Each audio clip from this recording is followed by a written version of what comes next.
আজ আমরা আপনাদের নিয়ে যাব ত্রিপুরার কৈলাসহর থেকে ৮ কিমি দূরে। সেখানে আছে দুর্গম রঘুনন্দন পাহাড়। স্থানটির নাম একসময় অবশ্য ছিল সুবরাইখুম, কিন্তু কালের হেয়ালিতে স্থানটির নাম আজ ঊনকোটি। সেখানেই আছে একদল অভিজ্ঞত পরিচয়ে ভাস্করের অবিশ্বাস্য কিছু শিল্পকর্মের নিদর্শন।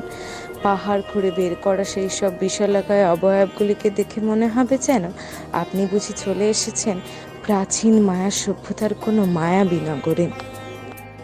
মোহিত হয়ে যাবেন পাহাড় কুঁদে তৈরি করা প্রায় ৩০ ফুটের উচ্চতার ঊনকোটছড়ি কাল ভৈরবের মুখবয়বটি দেখে। মহাদেবের মাথার দুদিকে ফোয়ারা আকৃতির জটা, কপালে ৭টি পূর্ণচন্দ্রখচিত পটি, ২ কানে বিশালাকায় ২টি কর্ণকুণ্ডল। এছাড়া স্থানীয় অঞ্চলে ঊনকোটি নিয়ে বহু লোকগাথা প্রচলিত। তার মধ্যে একটি লোকগাথা অনুযায়ী একবার ১ কোটি দেবদেবীর সঙ্গে দেবাদিদেব মহাদেব চলেছিলেন কাশীর পথে। এই প্রত্যন্ত স্থানটিতে পৌঁছানোর পর এখানেই রাত কাটানোর সিদ্ধান্ত নিয়েছিলেন মহাদেব, কারণ পথশ্রমে ক্লান্ত হয়ে পড়েছিলেন দেবদেবীরা। সন্ধ্যাবেলায় দেবদেবীদের ডেকে পরের দিন ভোরে যাত্রা শুরুর নির্দিষ্ট সময় বলে দিয়েছিলেন মহাদেব। কিন্তু পরদিন ভোরে যাত্রা শুরুর সময় মহাদেব দেখতে পাননি কোনো দেবদেবীকে।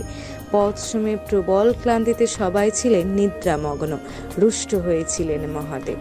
নিদ্রামগ্ন দেবদেবী দিয়েছিলেন অভিশাপ, পাথরের মূর্তিরূপে চিরা নিদ্রামগ্ন হয়ে এখানেই বিরাজ করো তোমরা। আমি একা এগিয়ে গেলাম কাশীর পথে। স্থানীয় অঞ্চলে রঘুনন্দন পাহাড়ে আসা ১ কোটি দেবতার মধ্যে ৯৯,৯৯,৯৯৯ জন দেবদেবী সেই ভোরে রূপান্তরিত হয়ে গেছিলেন পাথরের মূর্তিতে।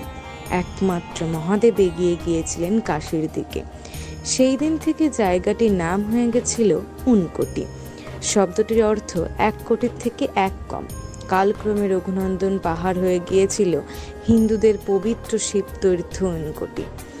আজও শিবরাত্রি ও মকর সংক্রান্তিতে ঊনকোটিতে সমবেতন হাজার হাজার ধর্মপ্রাণ হিন্দু।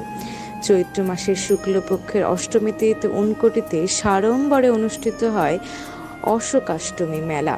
ভক্তদের মনে প্রশ্ন জাগে, বছরের পর বছর ঘাম রক্ত ঝরিয়ে কারা রঘুনন্দন পাহাড়ের গায়ে খোদাই করে গিয়েছিলেন এইসব হিন্দু দেবদেবীর মূর্তি।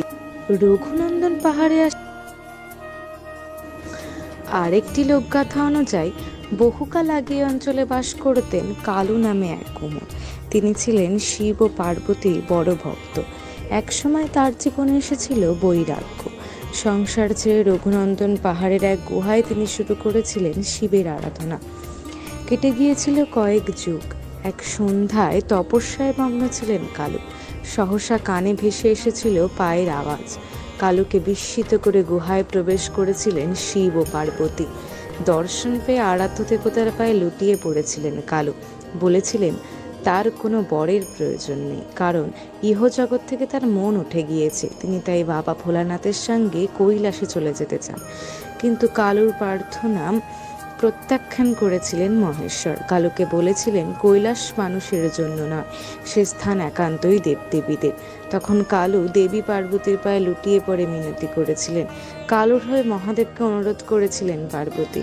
মহাদেব দিয়েছিলেন একটি শর্ত, সেই রাতের মধ্যে রঘুনন্দন পাহাড়ে পাথর কুঁদে কালুকে বানিয়ে দিতে হবে ১ কোটি দেবদেবীর মূর্তি, তবেই কালু পাবে কৈলাসে যাওয়ার অনুমতি। সেই সন্ধ্যাতেই রঘুনন্দন পাহাড়ের পাথরে কাটতে শুরু করেছিলেন কালু। কেটে যাচ্ছিল প্রহরের পর প্রহর। হৃদয়হীন কালুর ছেনি হাতুড়ির আঘাতে রঘুনন্দন পাহাড়ের গায়ে ফুটে উঠেছিল শিব পার্বতী সহ একের পর এক দেবদেবীর অবয়ব। কনকনে শীতের রাতেও কালুর শরীর দিয়ে গড়িয়ে পড়ছিল ঘাম। ভোর হয়ে আসছিল, তখনও একটি মূর্তি বানানো বাকি। পশু পথিনাদের মায়ায় ভারী হয়ে এসেছিল কালুর চোখের পাতা। হিমসতিল পাথরের ওপরেই ঘুমিয়ে পড়েছিল কান্ত কালু। তাই এক রাতের মধ্যে ৯৯,৯৯,৯৯৯টি মূর্তি বানিয়ে ফেলেও শেষ রক্ষা হয়নি। কৈলাস যেতে ভারতের এখনো অবিশ্বাস্য শিল্পকর্ম উপহার দিয়ে গেলেও কালু কুমারের নাম লেখা নেই পুরাণ বা ইতিহাসে। কালু কুমারের কোনো হদিশও পাননি পুরাতাত্ত্বিক প্রত্নতত্ত্ববিদ ও ইতিহাসবিদেরা। তাই তিনি বাস্তবে কোনো মানুষ না কাল্পনিক চরিত্র তাও জানা যায় না। তবে এটা বাস্তব, এই বিশাল কর্মযজ্ঞ সমাপ্ত করা একজন মানুষের পক্ষে সম্ভব নয়। কয়েক শত প্রশিক্ষিত পেশাদার ভাস্কর বানিয়েছিল সেই অত্যাশ্চর্য রক আর্ট গ্যালারি, কিন্তু তারা কারা সে উত্তর আজও পাওয়া যায়নি। ভারতের এখনো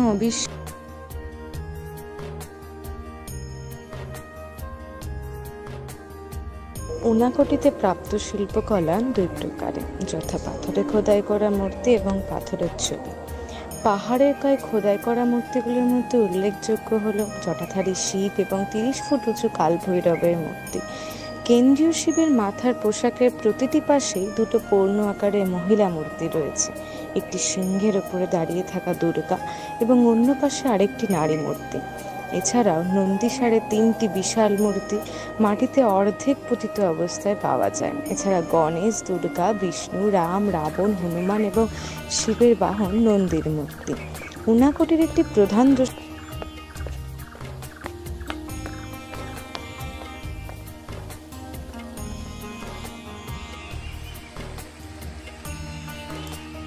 ঊনাকোটিতে প্রাপ্ত শিল্পকলা দুই প্রকারের, যথা পাথরে খোদাই করা মূর্তি এবং পাথরের ছবি। পাহাড়ের গায়ে খোদাই করা মূর্তিগুলির মধ্যে উল্লেখযোগ্য হল জটাধারী শিব এবং 30 ফুট উঁচু কালভৈরব।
ভিডিওটি শেষ পর্যন্ত দেখার জন্য সবাইকে অনেক অনেক ধন্যবাদ। ভিডিওটি ভালো লাগলে অবশ্যই ভিডিওটি একটি লাইক, কমেন্ট করে শেয়ার করবেন।